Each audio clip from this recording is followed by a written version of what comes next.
Welcome to the National Society of Black Engineers Process Improvement Special Interest Group Spotlight Interview. This month's topic is business transformation and strategy. And we have two very august professionals here, Kameelah Majied and Dr. James Ogundele. And we're going to ask them some questions about their industry and about their path through NSBE along the way. So we're going to jump right into it. Kameelah, could you please share with us your current position, your current company, and the industry that you work in? Sure. First, thanks for having me here. It is a pleasure to not just be a part of NSBE, but to be a part of this special interest group, one of my favorites. I am currently employed by Merck Co. As many know, one of the largest global pharmaceutical companies in the world. We specialize in cardiovascular, oncology, a number of different life-saving treatments for many persons around the world. I currently am part of the Merck Manufacturing Division, which is MMD, and I focus in an area called MMD Strategy. I'm part of a team called Network Strategy and Execution, and we are charged with managing the movement of our supply chain throughout the whole global network. So what that means is when we decide that we want to move the different segments of our products where they're made from country to country, or at a CMO, contract manufacturer organization or not, we're charged with doing that. So it's a really fun and exciting job. It's very hands-on. We work with multiple people. It's all strategy based, and it's even more interesting during these global pandemic times. Absolutely. Thank you for that nice, insightful introduction into you and where you work.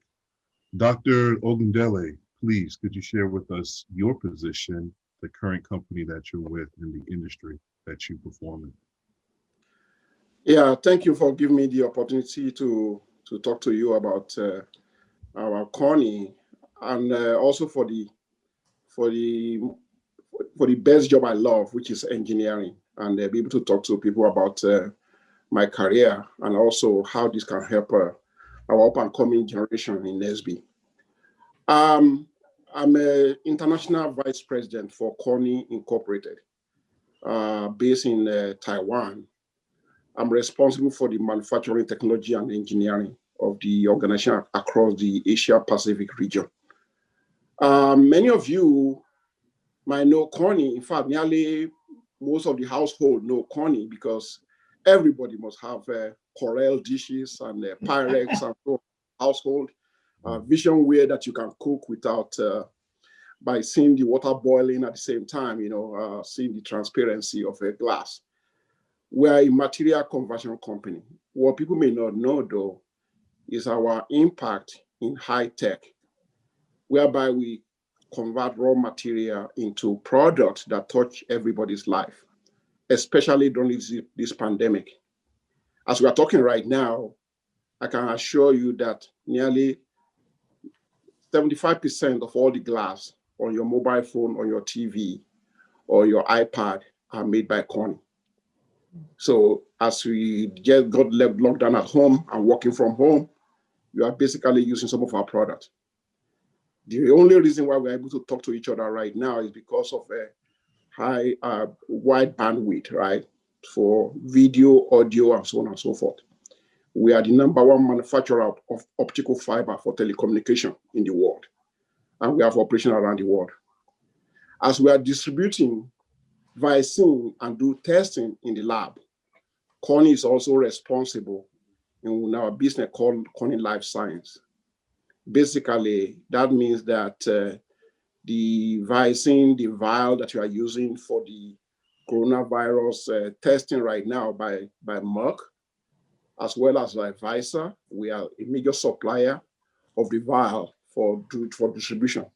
And we also have testing kit in our life science business, also for testing for the COVID and other life science activities. We are also heavily into the automobile, whereby we manufacture a ceramic substrate for emission control in automobile that make the life to be cleaner, to make the environment to be cleaner. And at the same time, we're also having now glass into your automobile for touch screen, for display. So basically, everything that we do is about glass and ceramic that we turn to product that touch everybody's life. So my role right now is that as we go global, I am responsible for the manufacturing of all these products across Asia. So when I say Asia right now, it means mostly Asia Pacific region, Taiwan, Korea, China, as far as all the way down to Singapore and India. So my group is responsible from engineering point of view. Most of the product by Corning, we make them by ourselves. We use contract manufacturing a little bit, but because we're a material conversion company, turning raw material into product, we actually have manufacturing plants, physical manufacturing plant around the world to make all those products I just described to you. Wow. So basically, we have two people that have converging companies and careers based on what's going on in the pandemic, and perfect timing with the rollout of the vaccination. I mean, it couldn't be a perfect time to conduct this interview. So thank you both for sharing such an enlightening part of your careers and what your companies are focusing on. And to go along through that, let's pull that thread just a little bit and kind of walk us from where you started off in the halls of your undergraduate universities and where you ended up now. So just a basic question. How did you get into this line of work? If you look at Kameelah, the undergraduate experience that you had at the Stevens Institute of Technology, right? So you're doing what you do now, and you start off in mechanical engineering. So just kind of walk us through that flight path of start in undergrad and where you are now.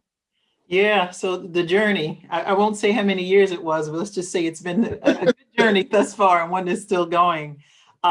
Just to connect back to Dr. Ogundele, it is amazing how our companies really converge. Corning is a critical supplier for us, as a lot of the products that we put out are in vials. So, it's just amazing that we're here today. It just shows the magic of NSBE and how things come together. Who knew, right? So Terrence asked about the journey, where it started. For me, I went to Stevens Institute of Technology, located in New Jersey. My initial desire was to major in biomedical engineering. During that time, it was the kind of up and coming space of engineering. We know the traditional spaces is chem, mechanical, EE, comp. But I had this innate interest in biomedical engineering, always having the aptitude for math and science, as most of us STEM enthusiasts have. But I just my own insight, being 17, 18 years old at the time, I was just fascinated by being able to create artificial arms and limbs, and just knew that that would be the way of the future. Somehow, I don't know, perhaps it's just instinctual. At the time, Stevens did not have an accredited biomedical program, but that was a school of choice for me. That was a school that my parents said, "Where you going? Because this is where we can afford." So when you're given those kind of choices, you go, well, I guess I can pick another major, right? So I had sought the help of a couple of advisors, and I talked to them about my interests. And I remember they initially said to me, "You know what? We're about a year, maybe 2 years away from it getting accredited, so we can create the curriculum for you. But the only thing is you'll be on your own." And I said, here's this school. At the time was about 12 to 1,300 undergrads. People of color who identified themselves were about 20% of that. And women of color was even smaller. So I said, I don't think I want to do this on my own. What are my other alternatives? Anyway, the advisor said, listen, mechanical engineering is the oldest major here.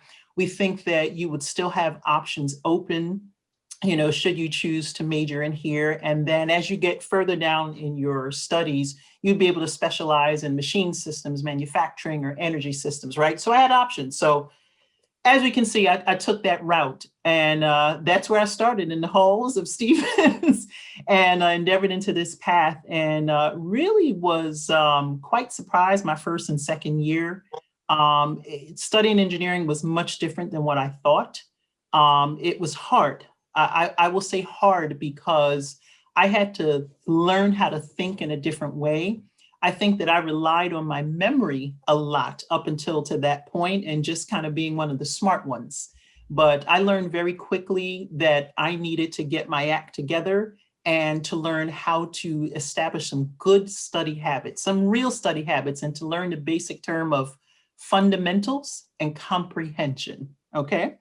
So, this is where NSBE comes into play, networking with a lot of my colleagues, my friends around the school. I met some folks that told me about NSBE and became very excited that there was a group that where Blacks, students of color, we can convene and we're all majoring in this thing and we're still cool and we want to do some great things in industry. So that's where it started, graduated, I ended up so here's a funny thing, majoring in mechanical engineering. But I decided to specialize in energy systems, okay? Because my friends said that it was a good thing to do, okay? I'll be honest, peer pressure, nice and early. They're like, oh, you should do energy systems. It's easy. Oh my God, you don't have to worry about it, blah, blah. But guess what? My first job, I got hired by Bristol Myers Squibb as a packaging equipment engineer to work in manufacturing, in machine systems. Now, 2 years prior to that, I had some really good internships. I went over to Boeing, over in Everett, Washington, and worked there for about 3 to 4 months. And I had an amazing time. I was just like, oh, I think I'm going to get into aeronautics. Oh my God. My mind was all over the place because I've seen all these different applications, right?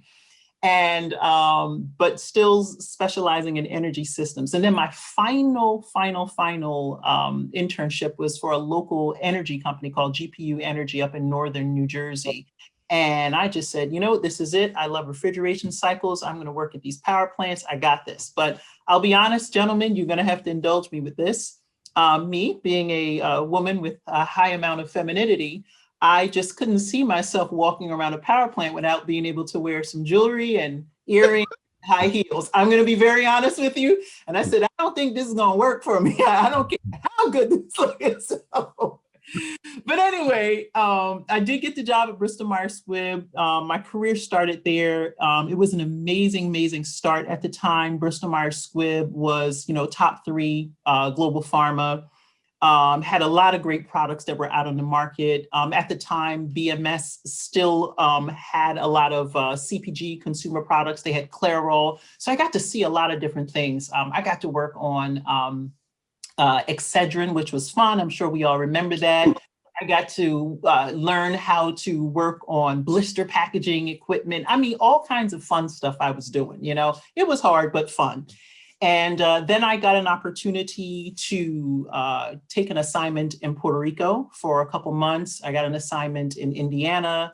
Then I started to travel to our facilities in France and Italy and just started building my knowledge more and more. And then came this whole term called biopharma, if we want to say it that way.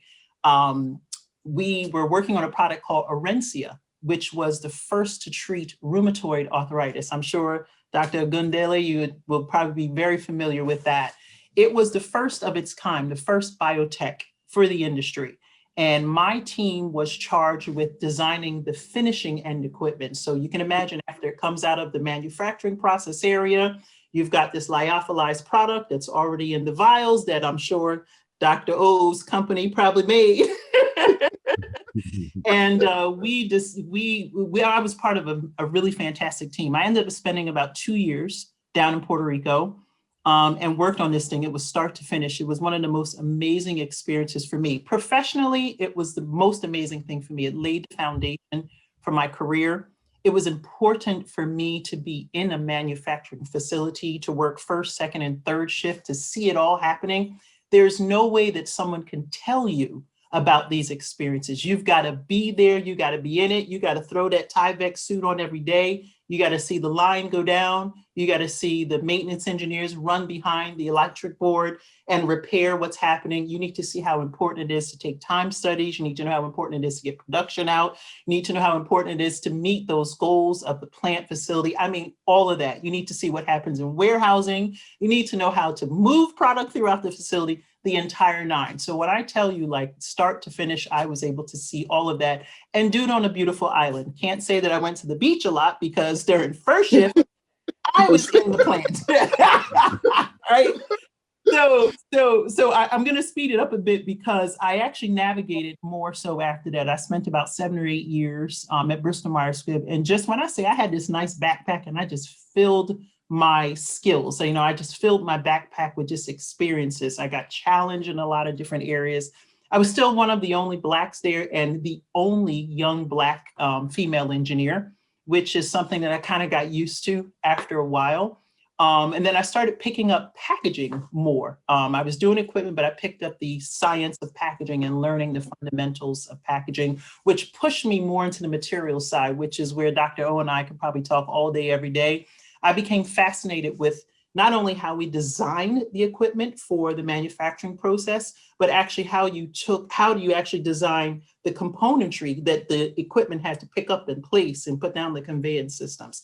I mean, it was really fascinating. Even today, and gentlemen, indulge me again, I am fascinated by manufacturing processes. I love to see things go on a hopper, run around, drop down on the conveyor, somehow find their way up, got pick and place units. Fascinating to me. It's all about movement and putting the whole package together. I'm going to pause there because my career started going a little bit more, but that's the root of it. That's where I started. I'll say this in a nutshell, and I know that we'll go forward in our talk today, but because I was able to be exposed to all of those different areas and to see manufacturing and production inside out, and also work with cross-functional teams, it truly laid the foundation for where I ended up and what I'm doing now. So I'm going to pause there because I know that Dr. O's probably got a even more interesting start to where his career began. Wow. It was quite a start. So I'll pause there for now. So I appreciate all of that that you gave us, Kameelah. And so one of my questions was going to be, what were some of the lessons along the way? And you definitely weave that into your answer of how you got into your line of work. Dr. Ogundele, same question for you. And you also could weave into your journey into this line of work when you started in the halls of West Virginia in your undergraduate studies and some of the lessons that you've learned along the way as well. Well, actually, apart from the start, I think what I love with Majied is the fact that our career kind of parallel each other. And one thing I want to emphasize very, very strongly, which is going to be a lesson, maybe when you ask us what is the lesson to the next generation, is that to be an engineer, you have to be on the manufacturing floor. You have to get your hands dirty, okay? You cannot become a chief engineer or become a supply chain leader, but you never know how those products are made. You never experience them. I mean, so if anybody wants to be an engineer, you have to make sure you're on the manufacturing floor. So I really admire her for doing that. For you to do that is very, very amazing, okay? Because many people, they want to be in this engineering field, but at the same time, they don't want to be on the factory floor. They want to be promoted to become a supply chain leader. But what can you be a supply chain leader when you never touch the product being made, when you never experience night shift, day shift, okay? So I don't want to put that one out there because I really admire her for going through that with us. So let's go back. So my journey started born and raised in Africa, okay, Nigeria. And going to school, and teacher were telling me at the elementary school that I was good in math and science, okay? The first son of parents that never went to school, okay? They could not read or write. They were just saying, you just need to go to school. So I went to high school, and then from there, I was very good in math and physics, okay?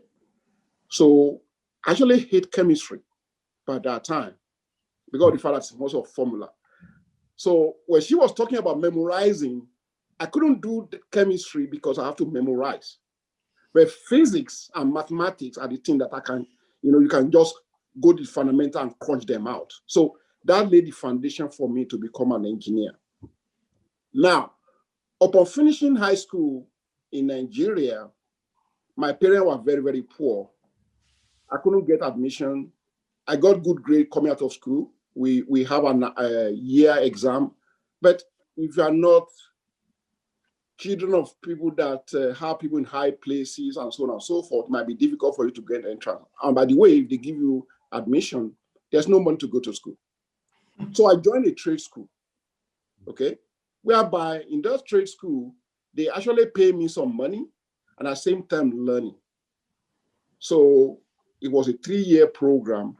While I was doing that, I focused on telecommunication. It was Ministry of Telecommunication in Nigeria.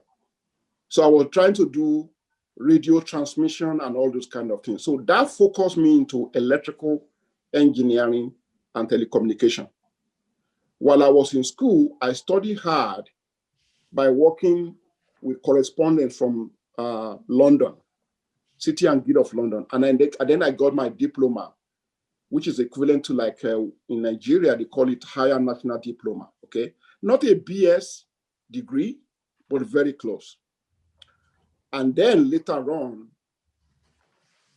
the Nigerian government started thinking about sending people overseas to get their degree for high tech. So I started applying to different universities around the world. Well, not around the world, America and Britain. So I end up in West Virginia, living Lagos, Nigeria, a population of about 20 million people. But I got admission into so many US universities. But West Virginia is the only one that said, well, we're going to give you admission without you depositing any money ahead, right? So we're going to give you the admission. So I got admission without have to go through foreign exchange and sending money and so on and so forth. They said, well, when you are coming though, you must be able to get to secure money to go to school. Well, luck had it. I got scholarship. Then I took off. Never seen snow before in my life. Never fly an aeroplane before. Never been on an aeroplane before. Went through London. Never know what the food looked like. I study everything in geography class. I know the Appalachian. I know the snow. Then landed in Pittsburgh, Pennsylvania, and end up in the mountain of West Virginia. You can just imagine the cultural shock and everything, okay? Now, upon getting there, I just decided to focus because there's nothing else to do. In fact, being only female, actually being only African in a class of all white people. You all know West Virginia, you know. You all know what I'm talking about, right? Only coal mining and it's white, very, very white. It's all white. So I'm sitting down here and nobody will sit around me. And I'm just like, okay. Now, luckily for me, I came to United States with a friend of mine. Both of us, we went to the same school together and we studied electrical engineering together. So that's how the journey started. So I got my bachelor degree in electrical engineering. In those days, I know what Donald Trump is talking about, okay? We are not allowed to work. We're not allowed to do anything. I cannot even have internship because I am a foreign student and I have F2, F1 visa. So I cannot do anything, that just keep on going to school. I got my bachelor degree, electrical engineering. I got my master degree, MBA. Then I got my master degree, electrical engineering. I was a professional student just going to school. Okay, so I was doing my PhD. Then I went to the office admission and record the career service office saying, can you guys even give me a chance? I actually want to know how to interview. Now, I was blessed though, because after my bachelor degree, the university picked up the tab, assistantship, research assistantship, teaching assistantship to go to get my MBA, to get my master degree. Then I was in the PhD program. And then they allowed me to interview with only 2 or 3 companies. And Connie Incorporated was one of them. So they came on campus, they interviewed me and so on and so forth. Yeah, okay, yeah. And then after that interview, they brought me to Connie, New York, which is where I am right now today. And then I interviewed with them. They have this, Brian know about it. They have this Decker building. I mean, they were ahead of their time. This building is purely for engineers, whereby when you go in there, cubicles, open space, you can see everybody, people are interacting with each other. So that's how I joined the company. Now, as I joined the company, I started doing real engineering work. I started in corporate engineering. We go to all different manufacturing plants, you know. So I became a control system engineering. So I do all the programming. That's why I love those automation that she was talking about, right? Because we know how everything moves, you know. I send signal, stop, conveyor belt, move, all those kind of stuff, right? We used to make TV screen, okay, the old tube. We used to make dishes when I joined the company. So doing all those programs, working with the mechanical engineer, putting the equipment together and control and so on and so forth. And at the same time, making sure that the line does not stop, okay? We are all on call, you know, with beepers, you know. I'm dating myself now because there's no mobile phone in those days. You have to carry beepers so that when that thing beep, you see phone number on it, and then you quickly start dashing to the plant, right? So I was doing that across all these manufacturing plants in US, okay? I've worked for this company for a very long time, but as I described earlier, we have different products, different division. And I was basically taking chances whenever there's any new business about to start and they need engineer. I always volunteer that I'm ready to go, you know. And my philosophy was that if I can leave home, Nigeria, and come to America, okay, send me anywhere. I will take the risk, I will do it. Mm-hmm. So I started working on different plants, West Virginia, went back to Pennsylvania, go down all the way to Wilmington, North Carolina, and all those places. So at the beginning of my career, I was purely domestic at the beginning. But in all those movements, I was doing different products, different businesses. I was working on dishes, making how to make dishes, how to make TV screen, how to make optical fiber, and so on and so forth. And then as I grew in my career, they start asking me whether I want to lead teams. Mm-hmm. And then from there, I started leading teams. And after that, I started traveling to Europe, to South Africa, because we are manufacturing plant in Kaiserslautern in Germany. We have plant in South Africa. So you know when they say, you want to go to Africa? It's like, yeah, I'm going home, right? So I jump on the plane. Many people don't want to go. I'm like, oh yeah, you don't want to go? Okay. I go on your behalf, you know. So, and then on top of that, then I start traveling around, even all the way to Europe. Now, one thing that I did though, that I want to bring back, when I got interviewed by Connie in West Virginia, I was in my PhD program in electrical engineering. I abandoned it to join the corporation by that time, because by that time, by the time I left West Virginia, I already have 3 kids. You know, I was busy. I have three children, 2 boys, 1 girl with my wife. And then we move over to Connie. And then, so after a while, I still thought about saying, you know, I have an unfulfilled dream, which is personal, not because of the corporation, to go and get my doctorate degree. But then I said, well, I've done everything in engineering, in science and everything. I think I can be better if I do this in management. So I went to Case Western Reserve University to get my doctorate degree. And I was doing it, I did for 3.5 years.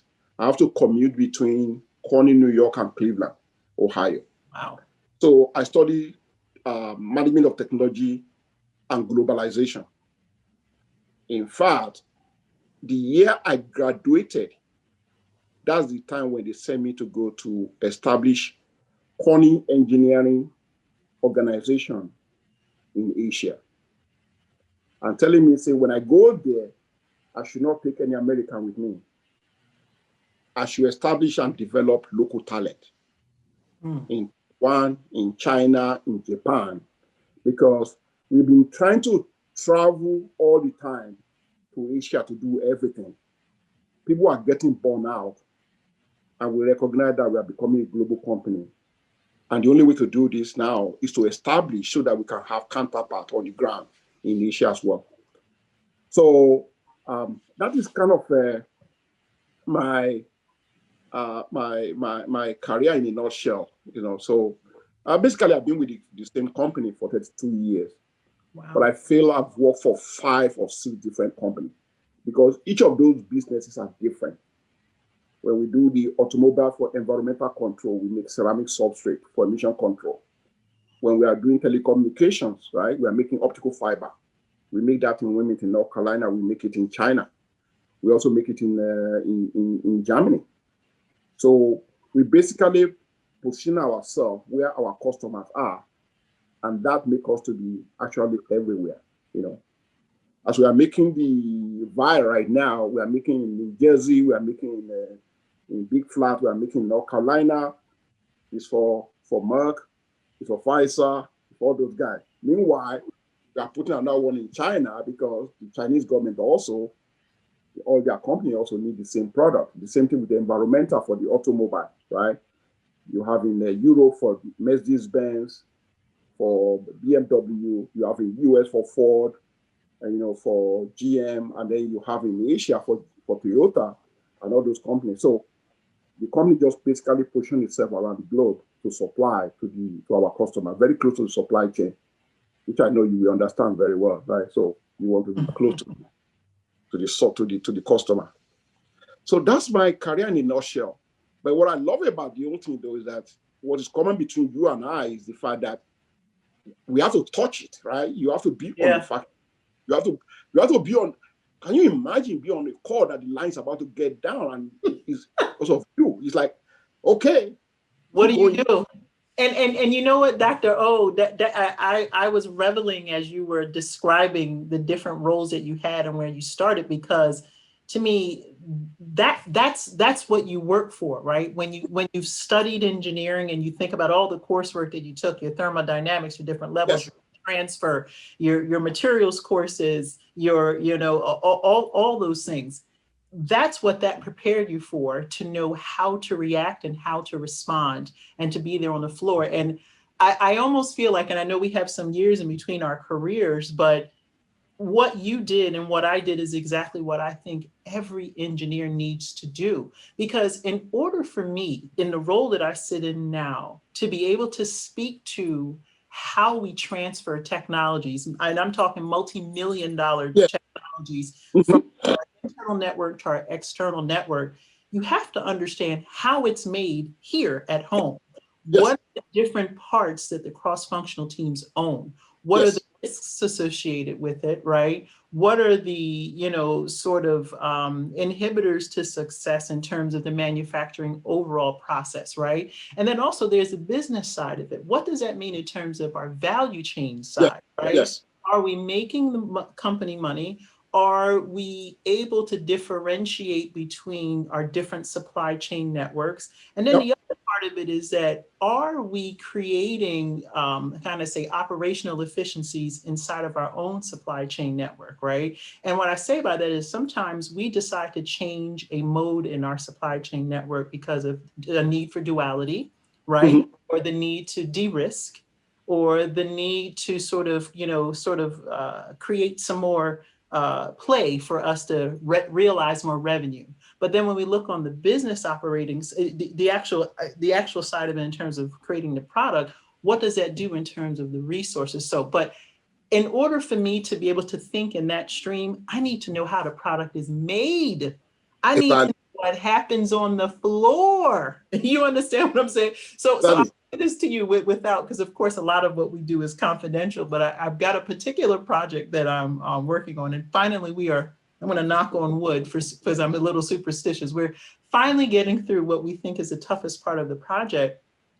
This particular project covers a lot of my packaging area, and I'm one of the only ones in our supply chain team that has some depth in packaging.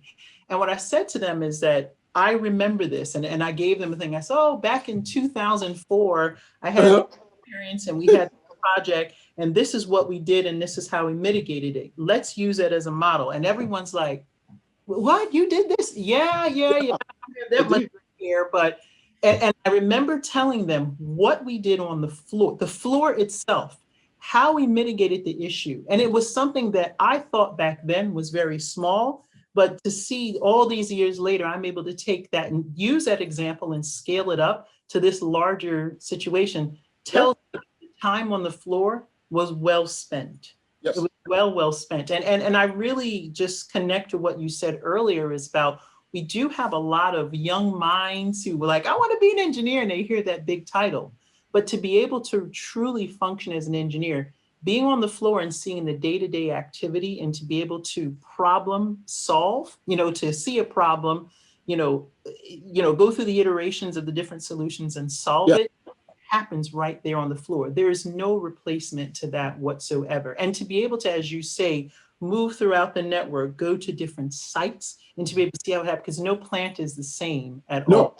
Plant is So that right there, that is, hey, the two of you are making my job extremely easy. Listen, I'm glad you paired me with Dr. O. We got to go on the road, because you guys, my spirit here. Yeah, it's amazing. So I want to take that line of thinking right there, and I want to pin it on the back of 2020. I want to load this question up, right, with a couple things. If we think a year ago, even within your own organizations, I'm pretty sure you were on some type of digital transformation journey. You may have been more far or further ahead than maybe other companies, or you might have been right on track for where your plan was. Whatever your plan was and wherever you were, you definitely accelerated it, or you did some things that you didn't even plan on doing. Yep. So having the perspective of 2020 in our hindsight, and then looking forward into 2021 and beyond, and thinking about a young engineer, early career engineer that's going to be looking at this video and hearing about your wonderful careers and saying, well, I'm going to be working in this current environment post COVID-19. What advice would you give through the lens of your own careers and your experience in 2020 and a digital transformation journey? What advice would you give those early to mid-career engineers on what they need to do to prepare themselves for what's going to happen in the next 5 to 10 years, and also to take a similar journey like you into where you are now and the trajectory that you're going on? Three words come to mind for me when I think about what is needed for all of us, but particularly what's needed for that new talent that's coming across, because they are more critical than they think. Yes. I think agility is the word, tenacity, and curiosity, and they just happen to rhyme. But I'm going to tell you why. We have experienced something that we haven't seen in almost 100 years. This global pandemic. We can talk about the flu of 1918 and all the different things that come with it, but this is like none other. Because we are very smart. I'm going to use some layman terms here. We've got the best technology. We've got the most cutting edge options, everything. I mean, we got it all, but we still can't build any bridges. That Verrazano Narrows Bridge, it's about 5 miles from me, is still the narrowest bridge in the world. And we can't rebuild that with all the technology that we have, right? So I use the word agility is because that is something that we need for ourselves as engineers, particularly persons of color, right? We need that first of all, but we have to take an agile mindset to the work that we have to do. Our companies will fail if we don't have that kind of mentality. Let me go to the next one, tenacity, right? And I think this is more of a kind of personalized mission for a lot of the young talent, right? So maybe I should look in the screen if they're seeing this, right? Is it you've got to have, some gusto, some bravado about how you go about. There's a responsibility that young Black engineers, and even those that are in middle management that are looking to sort of break through, right? There's a responsibility that you have to be able to walk into a boardroom, walk into a team project, whether you are just a individual contributor, whether you are the leader of the project, whatever part of it that you own, but there's a responsibility that you take with that to bring your whole self to it, right? You've got to bring that same mindset that myself and Dr. Ogundele talked about, being on that shop floor, right? There is, a lot of people like to talk about, I was senior this, I don't care about the title. I want to know you were on the floor and you were right there when that damn line went down, third shift. You got slim down staff. The plant manager's coming in the next day because we're not making our numbers right now. And there's a hurricane coming in Puerto Rico, right? It's still a hurricane season, right? And you got no damn options. You understand what I'm saying? That's the mindset that you need. We need someone that was in that and to be able to bring that to a team forum, to a project, and to be able to know how to do solutions. And then the third word that I gave was curiosity, right?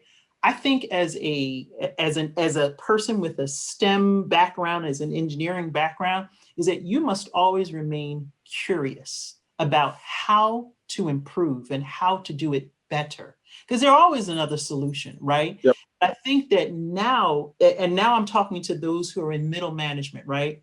You've kind of moved away from being an individual contributor and that problem solver, and you're taking your tools to the line. Now you have to think with a business mindset. I think that curiosity sort of helps you balance what's good for the business, what's good for the product, and find that convergence right there. That is something that I think is germane to the work that I do now. And I've been complimented on it. They say the way you think. And I say, well, let me tell you the way I think. I really am an engineer at art, but I get business, right? And to me, that is the third and equally critical part of it is to remain curious about the different options that are there and balance what is good for business and also the product. And always remember the customer that you serve at the end of the day. At the end of the day, just as, people walk into, I'm going to say Chick-fil-A because I don't like McDonald's and all those others, so you can bleep that out. But, you walk in, what do people want when they walk into a standard fast food restaurant? They want an experience like none other. They want to taste that food just as the visual that they connect with up on the screen to see that waffle fry and that chicken sandwich and the sauce. They want that experience, right? In the pharma industry, what do we want? We want people who are getting another month with their loved ones, another 2 months, another 6 months, a year. And ultimately, we want a cure. I'll be honest with you. We do want a cure. That's what we work towards. We're looking to take the science and matriculate it in so many different ways where we get that solution so we can sustain human life, right? So I think at the end of the day, and we have a term that we say in all pharma companies, it is about the patients. When I worked in the consumer products industry, it's about the customer that walks into the store and grabs it off the shelf and they like the aesthetic of what they see. At the end of the day, it's still the customer, right? Mhm. So I think taking those three terms into mind and focusing on the end user is probably, my biggest advice that I would give is that's what you always have to keep in mind. It's not just the single object. It's not just the single option. You have to think of the entire picture. So that's what I offer. Yeah. So let me piggyback on that. Actually, I think you're right. The one time that comes to my mind is keep on learning. So if you look at us right now, she started in mechanical engineering. I started in electrical engineering. But when you get to the manufacturing, then you know what the other engineers do and how all these engineering can be combined together to make a product or a process. Because no one capability can do it alone. So sometimes when I have a mechanical engineer and he goes to the factory and he said, I got the equipment installed. It's working now. And I say, so it's working. What's your OEE? What's the yield on that product? Yeah. Do you know what the yield is? Well, but no, you don't get it. Do you work with the process engineer so that you all come together, that you're actually delivering to the customer? Because the end customer is that plant manager that know how many pieces come out. Because he's looking at this thing, he's looking at the business case to say, I invested so much in this factory. on equipment, on the processes, and then this is yield. This is the throughput. Oh, by the way, this is what the customer is asking for, right? So, but for an engineer to say, well, I'm just a mechanical engineer, I got equipment installed, it's like, what are you talking about? Are you working with the control team? Are you working with the material team? What's the material utilization? Are you wasting the material with your mechanical equipment, right? Right. So one thing about engineering is that many people don't understand is like, I did mechanical engineering. No, you did engineering, of which you specialize in mechanical. As you grow in your career, you will understand the interaction of all those capabilities coming together to make products and processes. And you keep on learning. What is important for the next generation is that I remember when I was in college, some people like, well, I don't like computer science. I don't like this. I'm like, really? You have to go digital now. Okay?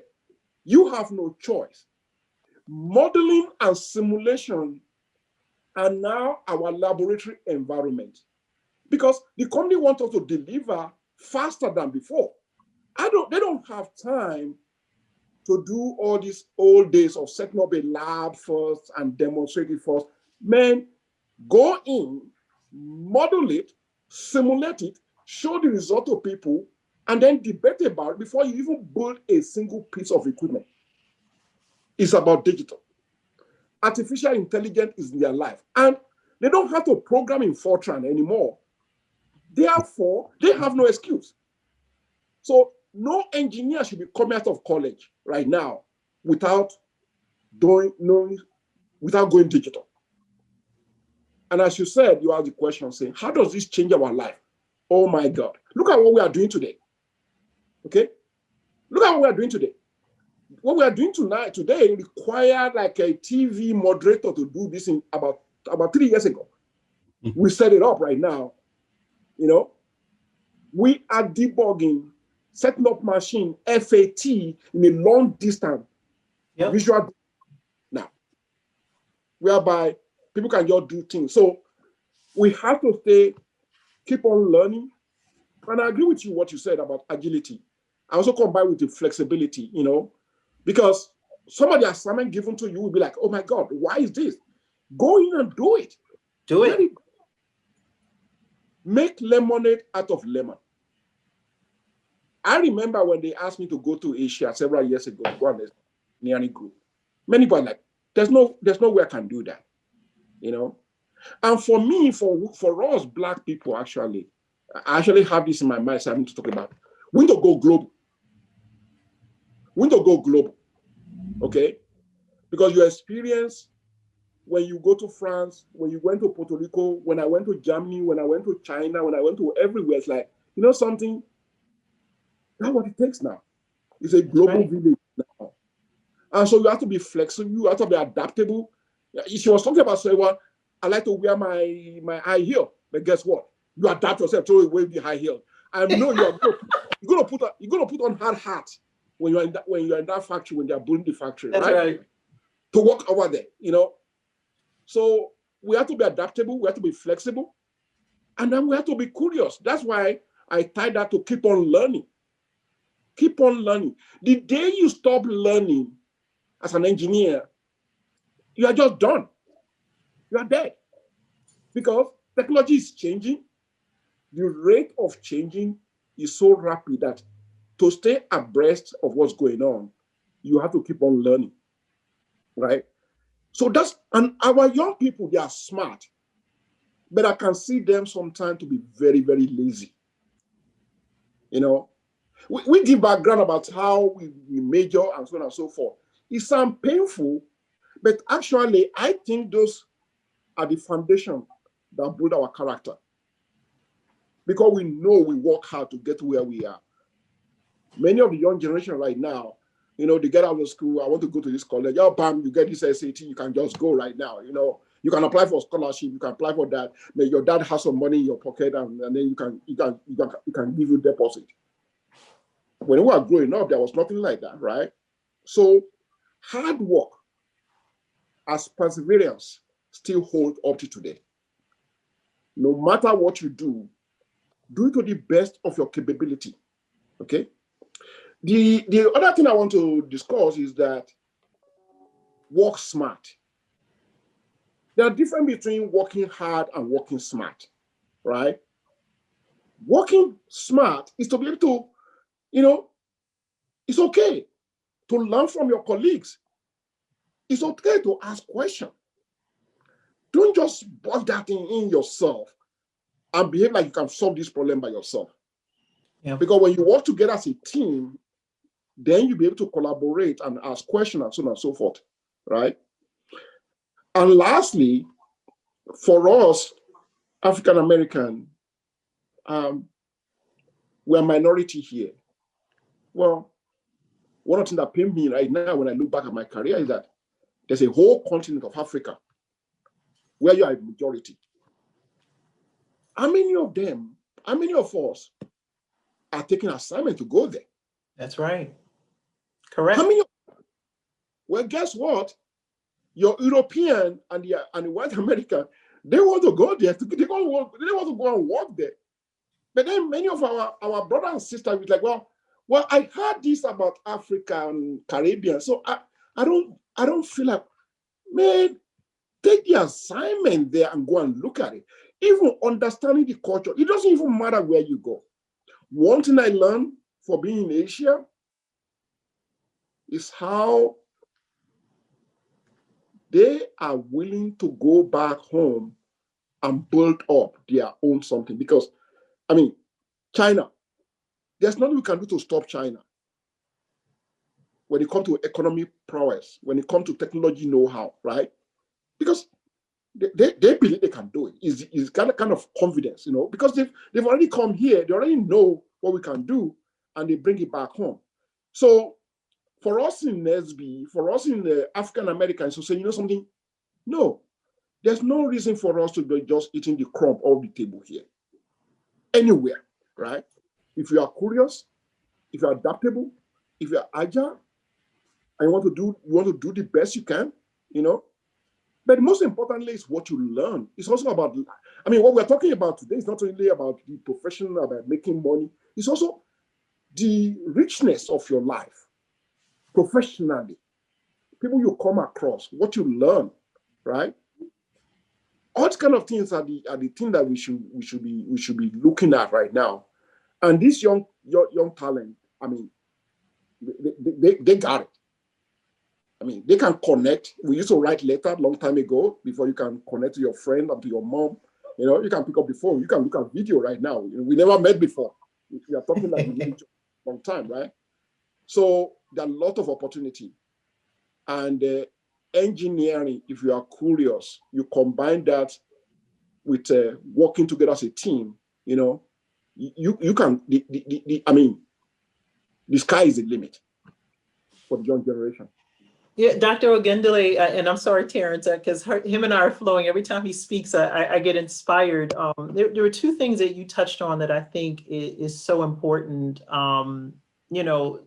First thing you talked about was, sort of the timing and space. One of the things, and this connects back to one of your earlier questions, Terrence, about, what are some of the lessons learned and the ways that you had to pivot.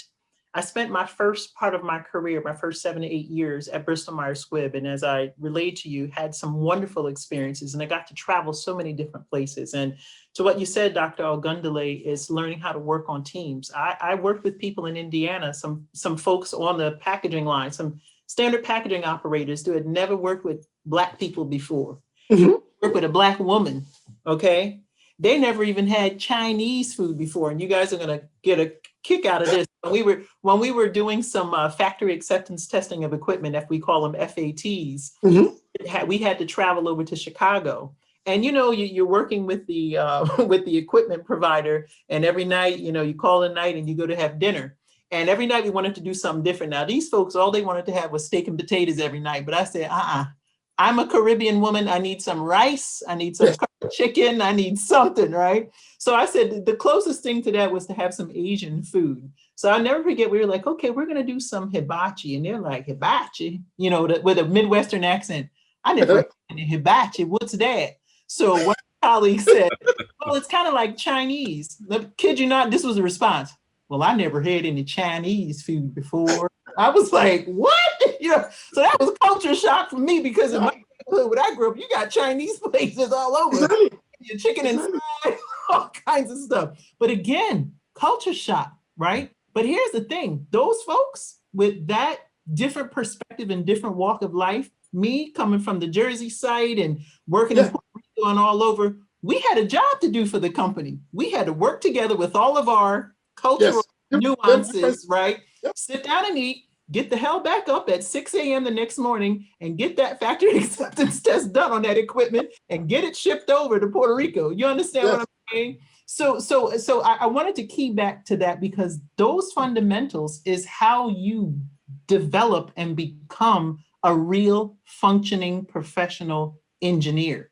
That's how you go from an engineer to a leader, you know what I mean? And you keep moving up. That's where it starts, those type of experiences. And also enrich your life as well. You know, you learn something like, really? You never eat Chinese food before? Okay, never. Let's go.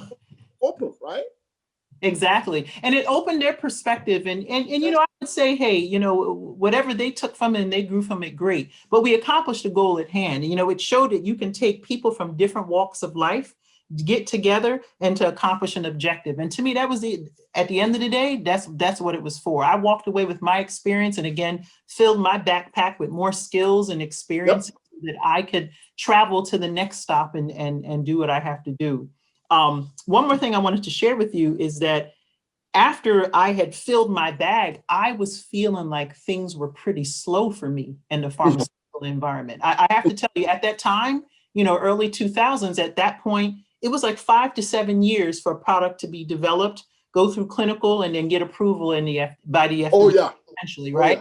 That was the time. Now, I'll tell you, at that point, you know, I was kind of feeling like this is slow for me. I'm not seeing much. I did, let's say, a modest amount of experience in manufacturing and equipment, but I had a hunger to learn more. I had the other half of my team, I was in a packaging technology team. The other half of my team, they had all went to like Michigan State, Clemson University, Rutgers University, Rochester Institute of Technology, all majored in packaging science, and Michigan State, of course, I said that. Mm-hmm. And I was just like, y'all, and they would call themselves package engineers. Now, you know, for some traditional engineers, I was like, you went to school to study, what? You know, like that was foreign to me. I was like, I was like, you mean materials? I was like, no, we studied packaging science and all this kind of stuff. But I had a yearning to really learn more about how to create the packaging. Like I just needed to understand more. I loved my materials coursework when I did my mechanical engineering degree. And so I decided to do a abrupt change. I went to high-end cosmetics. So I went from Bristol Myers Squibb and I went to L'Oreal USA. Talk about a different change. I meant from a very conservative environment where your hair had to be a certain way, you only talk a certain way. I went to work in the Diamond District, 47th Street and 5th Avenue in New York City, okay? 40th floor, L'Oreal USA French company. Talk about culture shock. Yes. Talk about shock. I mean, the whole industry was different. The customer was different. Everything was different. But I wanted faster pace. And I said to myself, I need to be in a place where I can learn more about materials and I needed to see more. It was too slow for me, right? Yes. So I went there and I mean, we'll probably spend another 3 hours for me to tell you about my experience at L'Oreal, but it was fantastic. It was great. And then from there, I wanted more. I went to Victoria's Secret and Bath and Body Works and did more CPG, more consumer packaging. But I have to tell you, the difference between those was the pace. Yes. It was the pace. Yes. It took 5 to 7 years in the pharma side. Yep. L'Oreal, 26 weeks. Yes. When I got to Bath and Body Works, because that company owned their own storefronts and they didn't have to buy shelf space at Saks Fifth Avenue and these places, guess what? You know the fastest project I did? 4 weeks, start to finish. Yeah. 4 weeks. So I wanted to learn speed and speed modeling, knowing how to put things together. There's a lot more that went into it. But again, when I look back at those experiences, I went from one end to the other. So it was just this gamut of different experiences that I had. Still work with all different kinds of people, still work with different cross-functional partners, still looking to optimize processes, realize efficiencies, all those little tangibles that you mentioned is all that I did. Still had to be very flexible, Dr. Ogundele, still needed adaptability even more. And that agility, oh my goodness, so all of those things came into place. I wanted to touch on those two because, again, to the point that you made, although you've stayed in one company, you've gone, and your company provides this big, amazing product that is it's like multi-applicable in so many different industries, automotive, pharma, everybody uses that base product, right? So you've been able to be under this umbrella company and you've been able to go all these different lanes, right? So it's almost like as if you went from company to company. Yeah, in fact, what I told everybody, when people ask me, I say, I feel like I work for 7 different companies. Just to piggyback on what you just said, so we make glass, right? For mobile phone. We make glass for TV, and we make glass for automobile, right? So as you know, and we make glass for pharma, right? Mm-hmm. Pharma, oh my God, FDA has to qualify. You have to do this, you have to do that. Okay, we're going to go through all this testing, rigorous and so on and so forth. Very difficult. But at the same time, we make glass for mobile phone. How often does the telephone company change their mobile phone, right? Maybe you already heard about Gorilla Glass, right? Mm-hmm. Apple is pumping this thing out every month. We are running like crazy to make sure we catch the next round of their iPhone release, right? That's a different warping speed. So you are working on that project, and then you are working on the pharma that say, well, we are testing tomorrow. We're not going to come back. We're going to go through the FDA. So your head is spinning like this. And so my team is like, why is that one so fast? Well, look at the market. It's the industry in the market. It's market driven. Look at the industry. Look at this. So, I mean, I get caught. Brian know about this. We get caught in telecom bubble in Connie, whereby by that time in the 2000, as you're describing, we almost went under. Wow. Of the telecommunication, because all the Internet of Things, we're going to build the this and that and so on and so forth. We invested heavily into that business. That's right. But guess what? Our investment in pharma, our investment in display, our investment in other businesses carry us up when the telecom bubble collapsed, right? It's sustained. Yeah, it's sustained. Is it something? Otherwise, we'll be gone. So when I look at those, people are like, why is it that this one's so fast-paced? And that's the way I live right now in Asia. So you have one part of our business going. So as you know very well, we work with you, Mark, and Visa. We've been trying to get this Valor qualified, for this product. FDA said no. Guess what? Operation Warping Speed came. It's like, qualify them now. And that's something? Isn't that something? When can you make millions? Like, millions of what? Right? But that goes to show you, Dr. Ogundele, and I'm so glad you segued to that, is that whereas traditionally these fields were this way, but now pharma had to pick up the pace because of the market demand. That's the business side of things, right? Yes. And you have experts like Terrence Head and all the other executive leaders in the process of improvement say that tells our industries like, pick up the pace because of markets this, you need to have a better process. You need to use these principles of Six Sigma to do this, to get you there, because at the end of the day, it's what the customer needs. So we had 3 hours. I wish we had 3 hours. Do we bore you to death? No, not at all. But I have 2 more questions. Okay. And they're kind of multi-part questions. The first of the 2 questions, and I want each of you to have fair opportunity to answer because you both are just gleaming so much out of the questions and spilling jewels in your answers. The first question is both reflective and has some insights to projection, right? So the first question is, what has been your greatest contribution, right? So that's your reflection on your career and what you've done, and the greatest opportunity going forward, the projection, like where you see your career, industry, the market, temperature, and market factors going on right now. So start off with talking about your greatest contribution that you've done in your career, and then talk about your projection. Well, I think for me, when I look at two companies in particular that I work for, my combined greatest contribution was standardization. That was really, really important to me. I found that, I'll say this. I had someone very early in my career told me when I was always trying to improve my resume and how I represent myself and how I documented the skills that I picked up and how do I present myself for the next opportunity.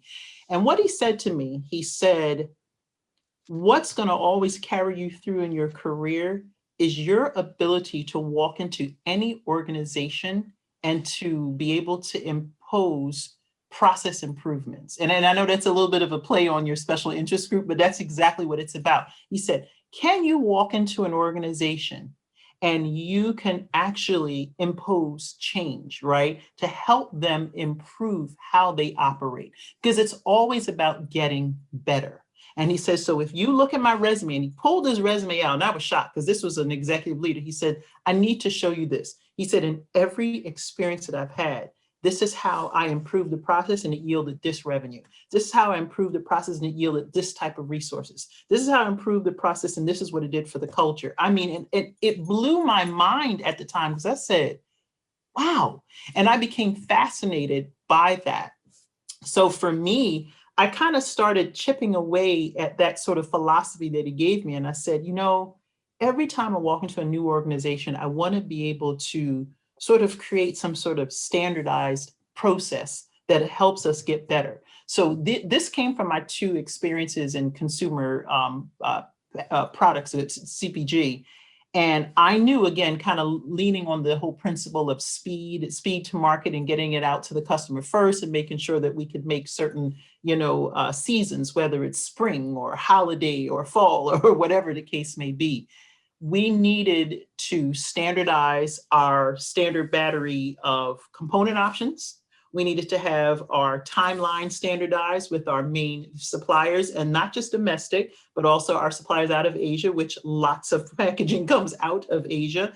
And, just to tie it in, that was something I did at both companies. I was able to really add value in terms of standardization and to be able to show our executive management the revenue and our marketing team as well. And to me, that was my greatest accomplishment. And to be quite frank, that's how I segued into doing more project management and now into the sort of network strategy, supply chain side, because that is my job now, is to walk in and say, okay, value chain management, this is what you're trying to achieve.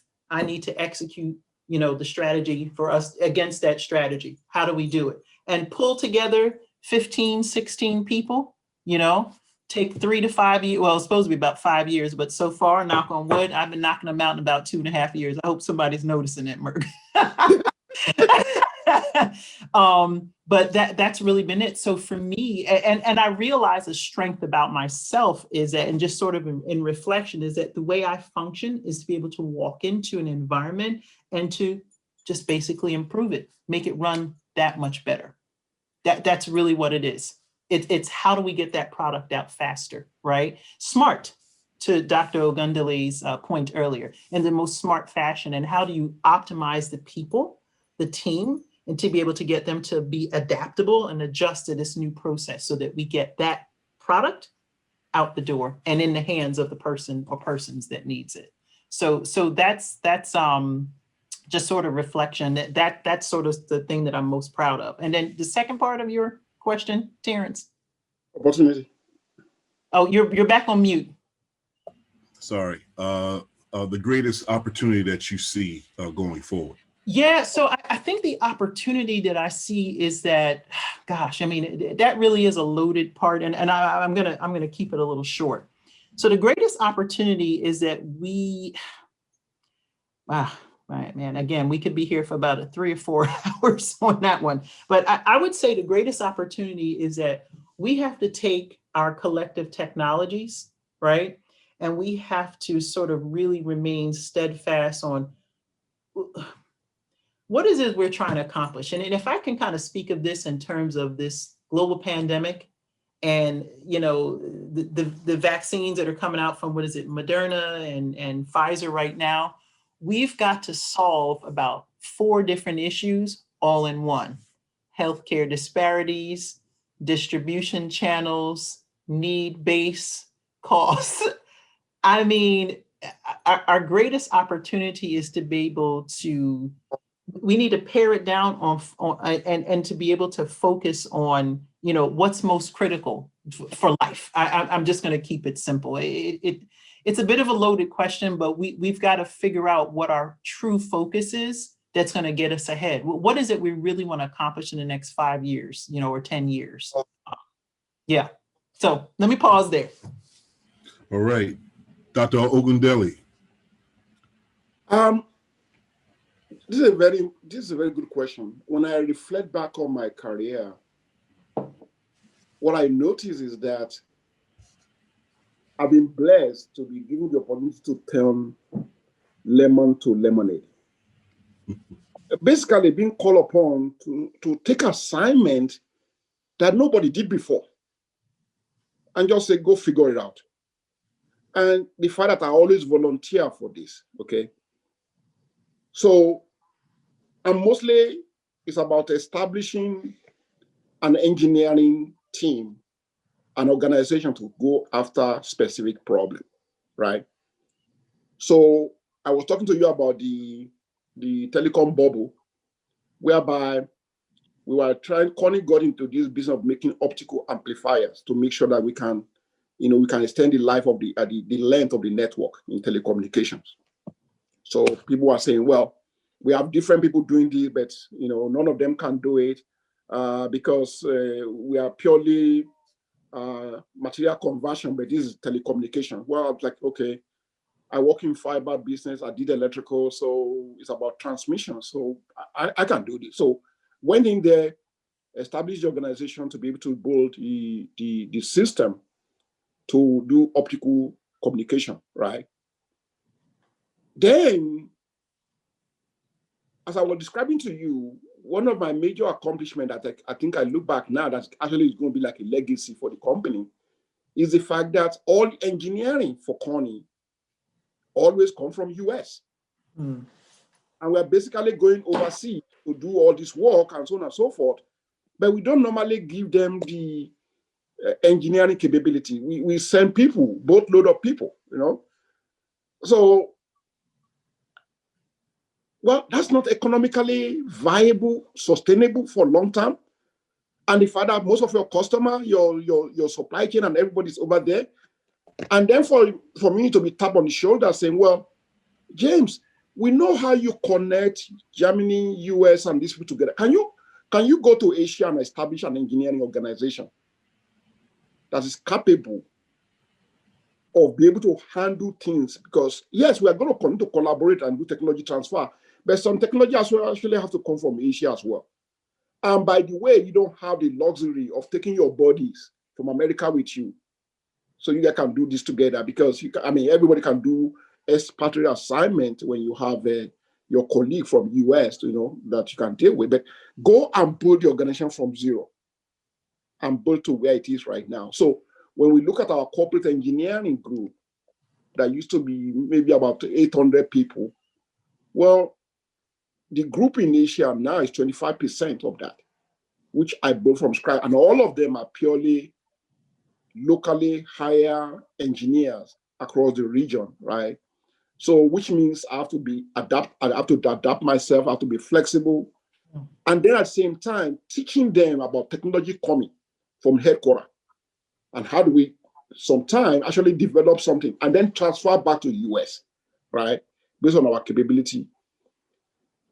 With that, though, it actually bring me back to actually my background. It tied my career and my life together to be a global person, right?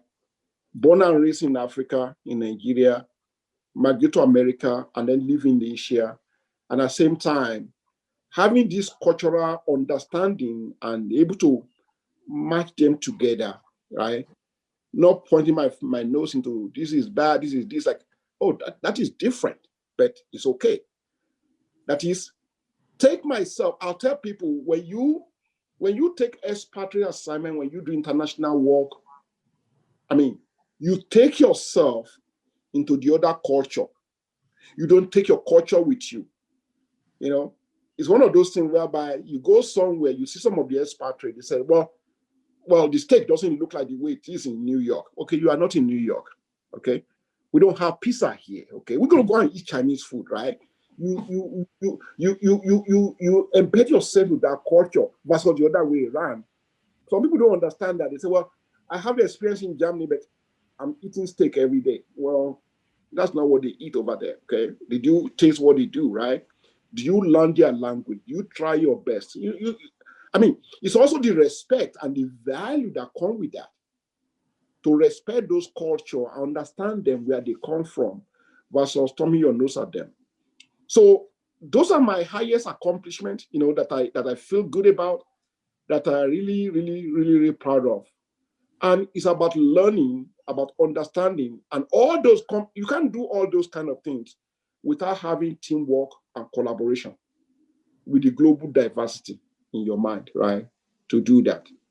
I always tell my team that we integrate the Asian culture with the Connie incorporated value, okay? I will respect your culture, but at the same time, there's some value system that the corporation have that we have to match together to get the optimal solution. So one good example I always tell people about this is that when you come from Africa, I think even Caribbean, and then you come from Asia, well, when they say there is a leader, right? They call it Lauban, big boss, right? To them, it's like, okay, if you're my father, if you are the king, if you are this, you are the leader, okay? But I try to tell the engineer saying, if you are my best packaging engineer, you are a leader in that field. My admin assistant in the office, right, that coordinate what's going on, the office manager, is the boss for that place, okay? We have to respect him or her for their professional, for their contribution, not because of their rank, okay? So that is leadership can be somebody from the grassroots. My best packaging engineer is the leader in packaging because he's my SME that we go to for solution for every problem. So those are kind of things that I really enjoy. Opportunity for the future.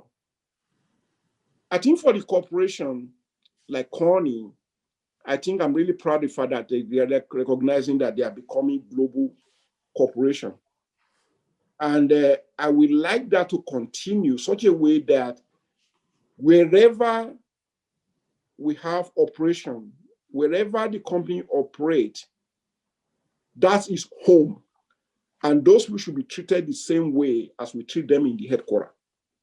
I'm trying to make sure that there's a distinction between a multinational company and a global company.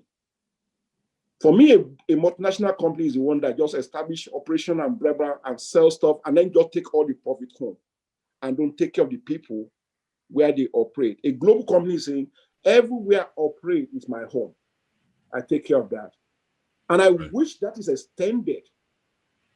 To me personally, I've done it. I've worked for Connie now, and I've done it in Asia. I wish that can be established also in the continent of Africa, whereby, you know, company operating there is not just to uproot and take profit and take mineral, but also treat the people there with respect and dignity, you know, like home for them. So those are the opportunities I see. It's not only for my company, but for most of the global companies that really claim to be global, you know, to have that social responsibility to where they for where they operate. Asian countries have done a good job in this. So when you hear them saying there's almost like either the government in Taiwan or in China or any of those things, they want foreign investment. At the same time, most of the things that they want actually is that you operate like you belong, right? You know, there are people who occupy high position. They can become the president, they can become the plant manager of that location, not from the expatriate point of view. So those are the opportunities. I think I'm just like wishing the best for the world, okay? But for me, it's like, okay, this should be happening in the continent that we call home, which is Africa. Terrence, before you go to our final question, Dr. Ogundele, I wanted to connect to something that you shared about, about connecting cultures. When I was going on my very first couple of trips to our facilities in the Caribbean, this is when I worked for Bristol Myers Squibb, have you to believe that my colleagues told me the following? You know what they said? Don't assimilate. I was like, what? They said, don't assimilate with them down there. Remember, you're corporate. You're corporate. I said, what? I said, Yeah. why? They said, no, you got to remember, you're corporate. They do things a different way in the plants. I remember this is 2000s, late 90s, early 2000s, right? And, I got down there and I pride myself on taking advice from people, but I like to kind of see for myself. Yes. Remember, I got down there and I have to say that they were the most welcoming, warm. Now, of course, being in Puerto Rico was very familiar to me because my family is from Trinidad and Tobago. So very, very similar cultures where it's about family and it's warmth and it's, warmth in a sense of people connecting. Yes. And as my assignments grew and as my trips to Puerto Rico, started to become more frequent, I realized, like, if I don't assimilate, I'm going to fail. Yes. I need these people to do my job. I was traveling down Sunday night, coming back Friday morning. That was me, like 3 weeks out of the month for about 2 years before I started staying down there on a longer term basis. And I realized that was the dumbest advice I got from those. Yeah. I'm going to be honest with you. Yes. It was the dumbest thing. And boy, have we changed, because to your point is that we can't figure we're going to bring the American culture and shove it down their throats. Yeah. Folks are operating those plants, for a reason. There's talent to what you said earlier, right? It's that you got to develop the talent that's right there in that space, right? And that's something that I learned as well.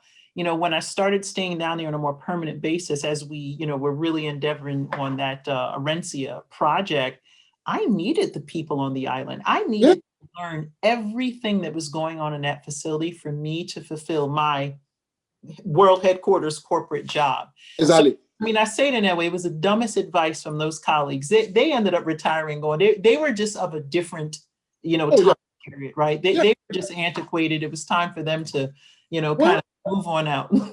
Well, actually, so you can just see sometimes I find myself in a dilemma whereby, even though I'm a senior level person, and you see some of our young African American joining Connie, and then they are talking, and maybe they want to share with me, they want me to share with them my experience and so on and so forth.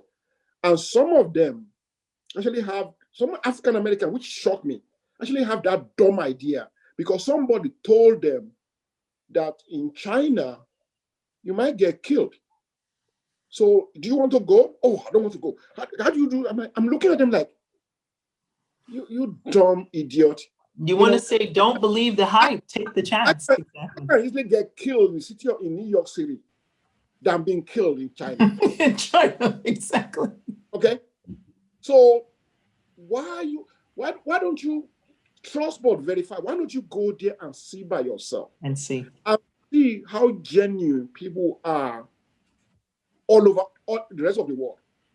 Absolutely. I have my Asian engineer, they are so shocked that I have regular folks that they meet they meet once a month. These old people that we hang out together. And sometimes I invite my own engineer who are Asian to come and join me. They were blown away how those people welcome me. And I can barely speak Chinese. I can just manage by. They will throw me surprise birthday. Wow. And there's nothing. We do not work together, nothing. All what happened was that my introduced me to them to say, hey, these are because my landlord, when my landlord get us an apartment, I said, look, give me an apartment whereby I can interact with the local people. He said, well, there are apartments here whereby all your Connie people will live here. I said, I don't want to live with them. I see them all day. You know, why should I be living with them? So from that moment, we become like a family. They treat me like their own. You know, I enjoy everything. Well, as I said also, I look at this as an opportunity that you can think about. My daughter, my youngest daughter, ended up finishing high school in Taiwan. Wow. After graduating from high school in Taiwan, she came back to the States, got a bachelor degree from State University of New York at Albany.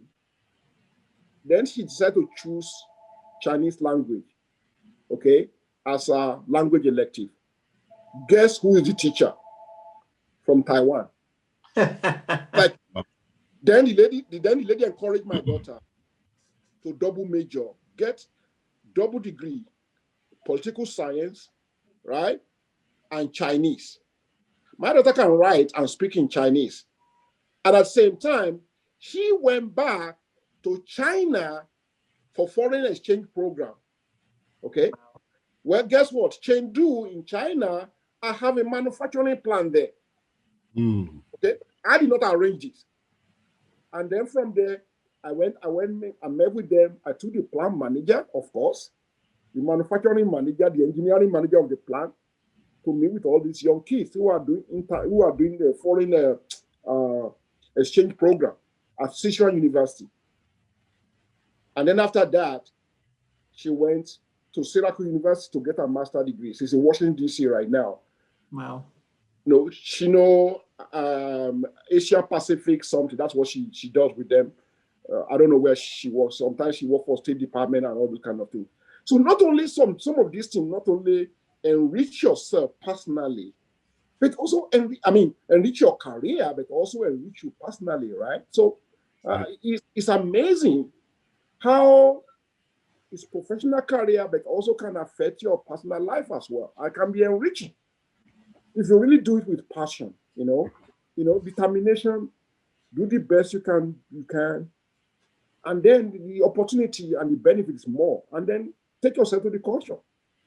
Speaking of enriching, and this is the last question here, and we would all be remiss if we didn't acknowledge what all brought us together here today, and that's the National Society of Black Engineers. And so what I want to close with is just a few words, 5 minutes each, on the impact that NSBE has been on your career, and what are some of your favorite positions or experiences that you've had within the society, from your undergraduate years all the way up until now.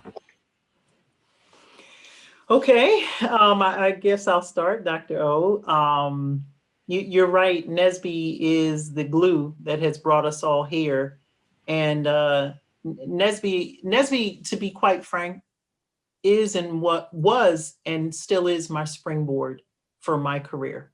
I take very seriously the time that my friends, who are still friends as the Hanson family, actually told me that his older sister knew about NSBE, and he said, we got to have NSBE on campus. And I had no idea what they were talking about. I had never known that this type of society ever existed for people of color. Although I was exposed to engineering, from 7th grade, there was a program through General Electric that came in the inner city down in South Jersey and Camden and said, we're going to take all you smart kids and teach you about engineering. And we thought that engineers were train conductors. We didn't know nothing. In our neighborhood, it was all about, if you're not balling or running track, you understand what I'm saying? You were just trying to figure out how to make it out of the inner city. You understand what I'm saying? But these people gave a damn about us kids, especially some of us who came from foreign parentage. My parents didn't know nothing when they came from this country. They just knew they came for an opportunity, and we were just trying to make it. So fast forwarding all the way to college, when they first mentioned NSBE, and I went to my first regional leadership conference and saw people that looked like me, listening to the same music as me, was just as cool as I would, and came from the same neighborhood as I would. I knew that I was home. You know what I mean? And when I saw that they were majoring in mechanical and, computers and all this kind of stuff, I was like, oh, I'm even more home, I would say that every leadership experience that I had really changed me. My first chapter leadership experience was being chapter secretary because I love to connect to people. And I felt like I wanted people to hear about this thing called NSBE just as I heard about it. So I felt like that was the most important role for me to have. And I've got a little marketing eye. So I tried to do, little flyers on PDF. So we didn't quite have those fun Instagram stuff as we do now, right? Facebook and all this stuff. We ain't have all that. We was over there trying to print free copies in the UF office, you know what I mean? And stick it around campus. I eventually served on like the regional undergrad leadership, then graduated. One of my most important experiences then was serving as the fall regional conference planner. That was something, I thought 3 years before I had just got introduced to NSBE. And then all of a sudden I'm planning this conference for almost 800 to 1,000 students that look like me. So you could find a Kameelah or a Dr. Ogundele or a Terrence in the audience that goes, damn, this is what NSBE is about. What an opportunity. It taught me a lot about how to message out what we do and who we are in my community, because that conference was hosted here in New Jersey. And it was great to connect to a lot of community leaders and pioneers in Newark, because the conference was like 20 minutes from Newark. And you guys know Newark, New Jersey is a very historic city, a lot of significance for a lot of Blacks, African Americans. And then after, when I graduated, I'd started back on the chapter level as a professional, as an alumni, as we were known then. And I guess it's probably cliche for me to say, now currently holding the position of National Professionals Chairperson is probably the most important position for me, because this has taken a set of skills that I've had to pull out and discover, specifically offering this leadership during this year, the global pandemic, where the entire landscape of NSBE and the whole world is shifted. We are still in the middle of it, but everything in my life has been something where I have been tested, right? But that comes from the Almighty, as those of us who, recognize it.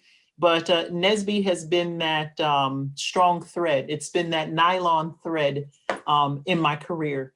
It has given me the opportunity to develop as a leader. It has given me the opportunity to see people that look like me and to realize the connections that we have and to share the experiences that we all have had in our careers. Because that, it's something to be said. As I mentioned earlier, I went to a very small school with a very small percentage of Black folks. I remember we counted, it was 85 people who identified as Black, because I wanted to get the word out. I was a small campus, but 85 people that identified as Black, right? But I felt like we need to know how we communicate, because our experiences, every time, actually, I was talking to a friend of mine earlier today, and he said, do you remember when we went to our first national convention in, I don't even know what year it was, 96, 95, something like that. He said, do you remember there was that speaker from, I don't know what company, that said, look around you, it's 10,000 of y'all here, right? But guess what? When you graduated, all of y'all are going to spread out and go to all the companies. And guess what you're going to be? You're going to be the only one. So you see that person next to you, to your left and your right, you better get their email address, figure out a way to keep in touch, because you ain't going to see them in your company, right? Yeah. Right. But you know what that speaker was telling us about? How to establish our network. Yes. And how to value the people that look at you, and to know the importance of staying in touch so that we can exchange stories, so we can share our experiences, and then so we can lift one another up. So when we start to become executives in different company, we pull out that, now cell phone, and be like, hey, what's up? What you doing? We need some talent like you over here. You got anybody you could send over? What are you doing? So that we can do what some of the other folks of the other, complexions are able to do. Mhm. Pull in and pull that network. So that's yet another thing that NSBE has given me, a foundation of true friends. I tell a lot of people that I think I had good friends in high school and college, but my true absolute friends are from NSBE. die, ride or die, you know what I mean? I mean, just amazing friendships that I've had. And all of that is within the name of STEM. All of that within the name of culture. All of that is within the name of education, of advancement. All of that. I don't think you get that in other organizations. For those of us who are part of Black Greek-lettered organizations, we got that. But the only thing missing is that STEM piece. You know what I mean? Right. So NSBE kind of fills that whole basket, which I think is so critical for us. And you know, when we say the mission, right, and those three different parts that come out of it, succeed professionally, excel academically, and positively impact the community, those three things are so important. And it is probably one of the best mission statements that I've read because it's so applicable all these years later. I mean, what is it? Well, since 1975, we've been founded. That mission is still in its name so critical. The three different areas that we hit. So Terrence, when you ask, you know, the impact and what brings us here, it is the glue that binds us. It is the root of the tree. It is that oak tree that's still standing. It is that fuselage that never disintegrates in the craziest crash. You understand what I'm saying? It's one of those things. It's the indomitable gorilla glass that Dr. O's company built, right? It's one of those things that I think that is so important, and us doing this here so that, you know, even if it's one voice that hears our recording, that it makes a difference in the choices that they make, right? And the choices is whether they're going to give up or they're going to keep going, right? Mm-hmm. And then the other thing is whether they're going to say, you know what, I'm going to go for that next opportunity, or you know what, I'm going to head over to China and take that opportunity there, right? Or you know what, I'm going to sign up and be a professional student for a little while longer to figure out what I want to do, like Dr. Ogundele, right? You know, that's the difference, and that's what I realized. What we have here, the collective of what we have in NSBE, and it never ever gets old. You always need Black technical professionals, always. Absolutely. Before I go to you, Doctor, 1996, Kameelah. This conference that you're talking about, was that in Nashville? Yes, it was. I was there. Okay. It was Nashville, then Boston in 97, 1998 was California, 1999 Kansas City. I can name them all. I had just crossed, and I went there, and it was Alpha Week at TSU. So, anyway, talk about some great experiences. So, this is not about me. This is about the two of you. So, Dr. Ogundele, same question about NSBE and what it's meant to you and your flight path of your career, and your favorite experience or position that you've had within the society. So, as I described to you, you know, I'm a late comer, actually. I didn't know much about NSBE until I joined Corning. So, and when I joined Corning, I became like a fighter for the Black people in engineering, because as I described, Corning is a manufacturing company, but there are so little of us in engineering. So the first thing I actually did was some of the organization within Corning that actually look into how do you promote African American in engineering and manufacturing. So the first society that I joined was called Society of Black Professionals. We call it SBP. It was established long time before I joined the company, you know, by some of the Black people that work in the company. But all of them were purely into the commercial arena and all those kind of things. So I'm like, okay, so what does this mean? You know, everyone cannot be in commercial, finance, and all those kind of things, because everybody was just looking for the way to get to what they call the general management and so on and so forth. And I'm looking at this company, which is a manufacturing, which is a purely engineering, science, and technology company. So after my first 5 years, I have a brother. His name is Anthony Fair. He's in fact, we did Zoom get together 3 days on Christmas, on the 26th, after Christmas. And then we said, you know something, we need to do something different here.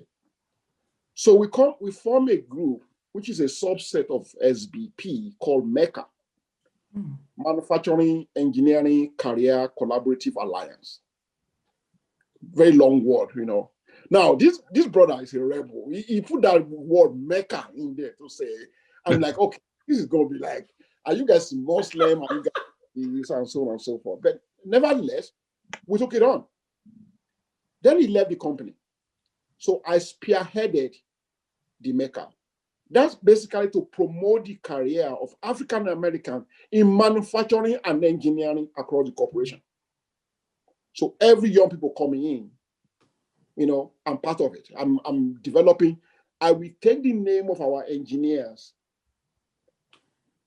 at the lowest level to the middle level to the highest level, and I will take that list, present in front of the vice president of engineering and manufacturing, saying, what are we doing? How are we tracking the career of these people? You know, why are they not here? Why are they not there? And so you can just imagine upstate New York, okay? I mean, this is one of the coldest places, actually. You know, it's about 5 hours away from New York City.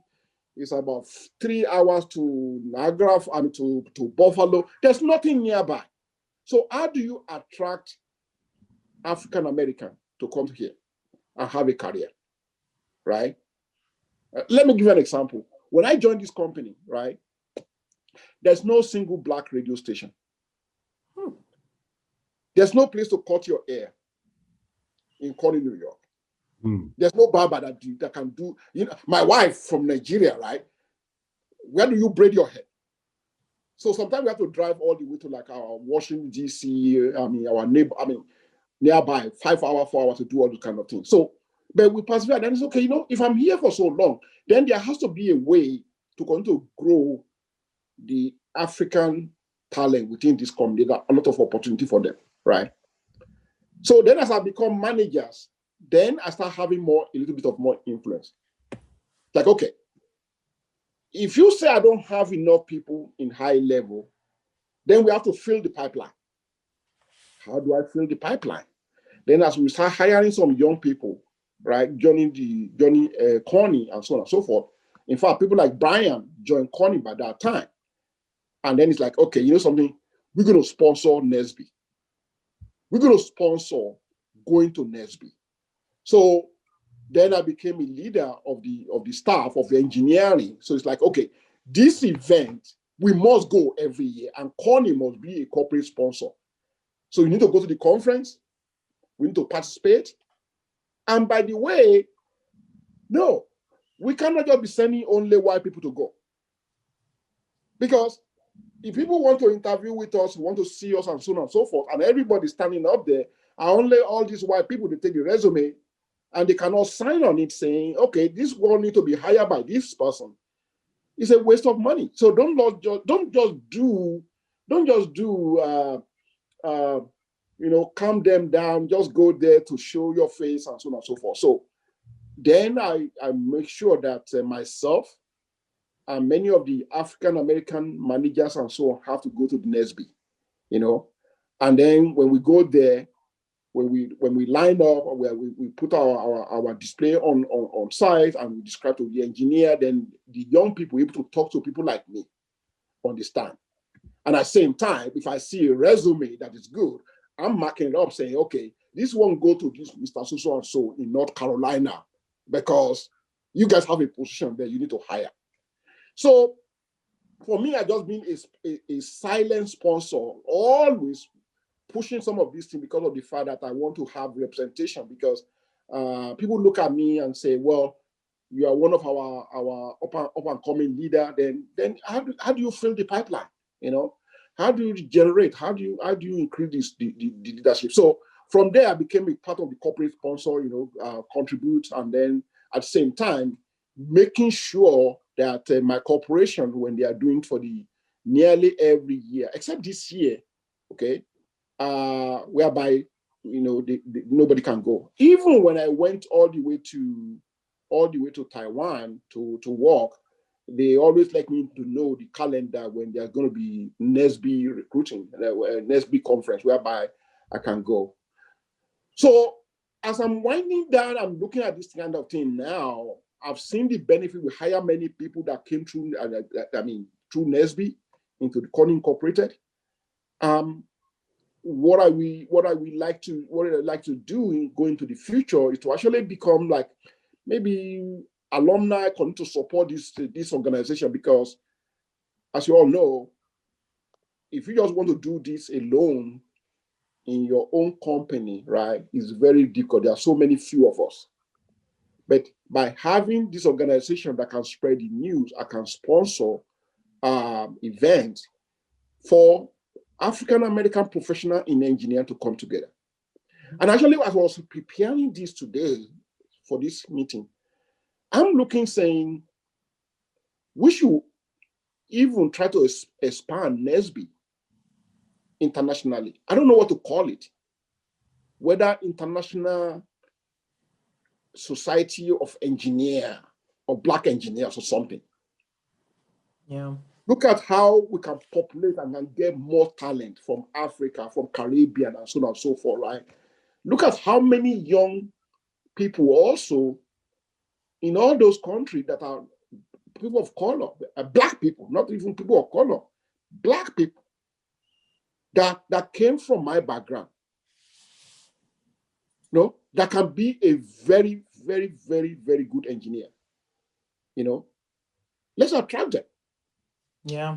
Dr. Ogundele, we have some chapters that were established in West Africa. We've got Nigeria and Ghana, who are the largest. We've got Kenya, Uganda. But, we've been doing some work with some of them in the last couple of months to see how we could really, how can we really kind of put what they're doing in each of their countries more on the forefront? Because we know it, but the greater world doesn't know that NSBE is existing there. And I think that you raised such a good point, because we have more work to do globally. And I think that we need to find this sort of right portal of entry to really sort of open up, because I was talking with some of the NSBE Ghana leadership team, and we talked about, they said, we would love to have some of the corporate partners who have presence in Ghana and Nigeria to do more. And I said, well, here's what you do. Sometimes, a partnership with a company is not just monetary, it's not transactional. It could be a way for the company to exercise and really see their corporate social responsibility really be played out, right? There's an opportunity for educational programs to be supported. You know how doctors have Doctors Without Borders. We got Engineers Without Borders. They come there and go in the villages, go into the cities, into the schools, and really teach and learn about engineering, right? So there's so many different ways that these partnerships can happen. And what I said to them, and this is collectively, because we had an international stakeholders meeting in August. And when I said to them, it's about all of us doing our part, right? Yes. I think that we can do a lot here in the continental US, but I think even on the continent of Africa in the respective countries, is that let's tell people what you're good at. Let's tell people how they can partner with you. Let's get people to be aware of what is happening on the ground in Lagos, in Accra, in all those different cities, so that then companies can see, because we've got a lot of companies that have presence. I mean, Cummins is one that's huge. There's huge industry in Nigeria. That's your country. And there's just so much opportunity there. But I mean, there's lots of other countries in Africa where that could be done as well. And I think that this is what we do. By you mentioning it, it really sparked some thoughts in my mind of how we need to sort of open up those portals more, because they're there, but it's like the door is kind of slightly open. It needs to be opened up a lot more. And I think that we have to be innovative on how we want to connect to the different African countries, particularly those that have NSBE chapters. Yeah. And also to be able to connect to what they have going on the ground, because there's quite a bit, but yeah.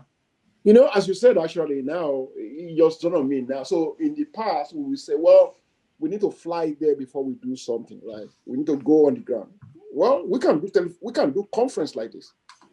It's amazing what it have changed, Yep. whereby you can do this thing. I'm blown away when he has the question saying, how do we adapt this COVID and so on? People cannot fly anymore, but at the same time, we are doing FAT remotely of equipment, right? Yes, we are. We can do conference remotely. We can do all the kind of things remotely.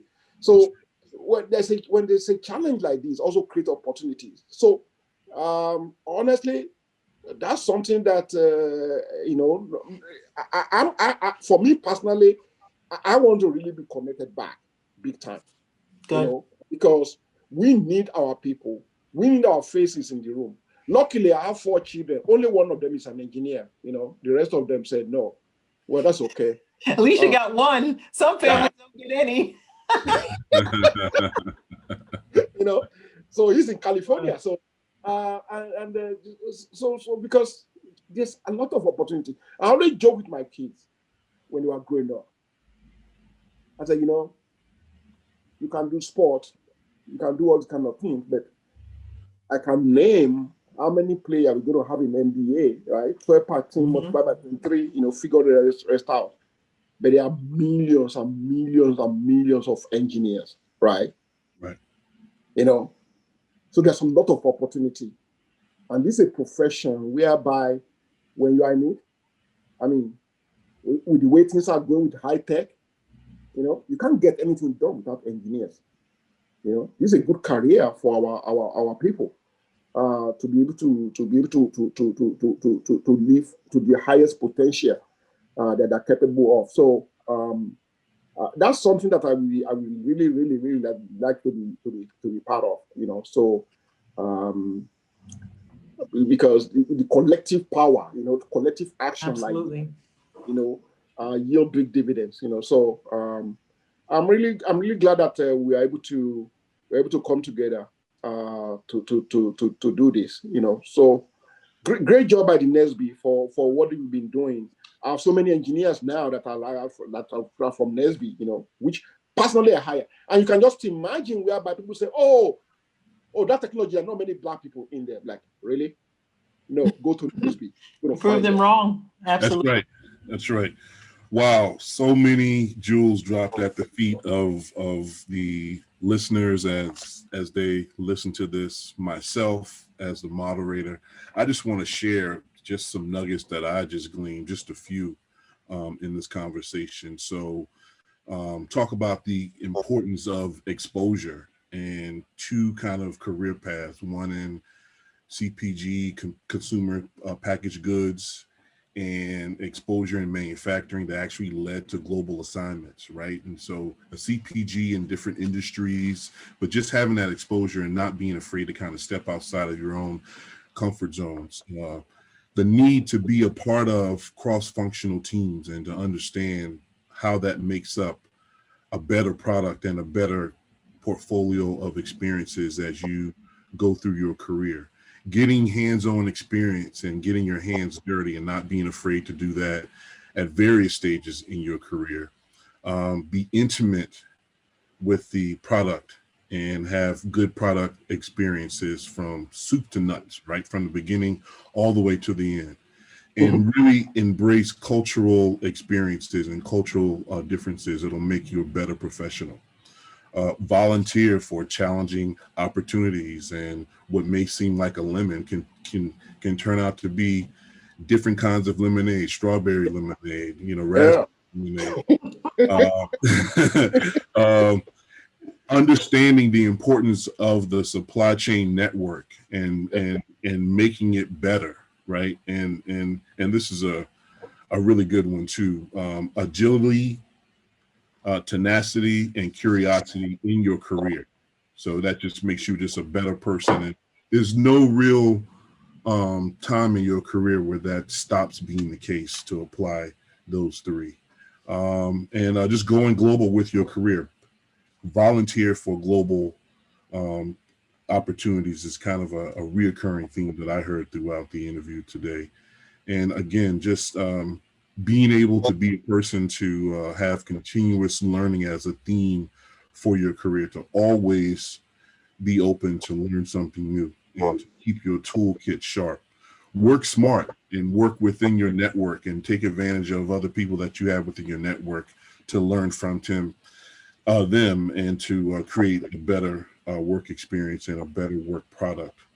And all this makes a much better 21st century engineer through these different experiences, and really understand the speed and the speed and the pace of your industry, right? So some may be slow. We talked about pharma, which is like seven years, and then we talked about another industry, which could be 6 months to 4 weeks, right? Yep. So those are some real important experiences to know the speed and pace of your industry, and to constantly impose process improvements in every experience that you had. And we had an example from Kameelah about an executive that talked about process improvement nuggets within their resume, and value contributions, not just the levels of people that you come in contact with. In Africa, I mean, there's a whole lot to say about Africa. Some of the fastest growing economies on the planet, lots of opportunities there. And be culturally intelligent and fearless, right? So don't be so close-minded when it comes to different people, different food, different experiences around the globe. And where would we all be without the blessing and the start for NSBE, which has all given us a start at some point in our career and definitely brought us together today. Ladies and gentlemen, I want to thank our two panelists, Dr. James Ogundele, Chairperson, Madam Chair, Kameelah Majied. And this has been a wonderful interview. I just want to thank the both of you for being open, honest, and transparent. And I'm pretty sure our listeners are going to feel the same. I thank you, the Process Improvement Board of Directors and members, thank you. And business strategy and business transformation, folks, it's never going to get old. Thank you. God bless.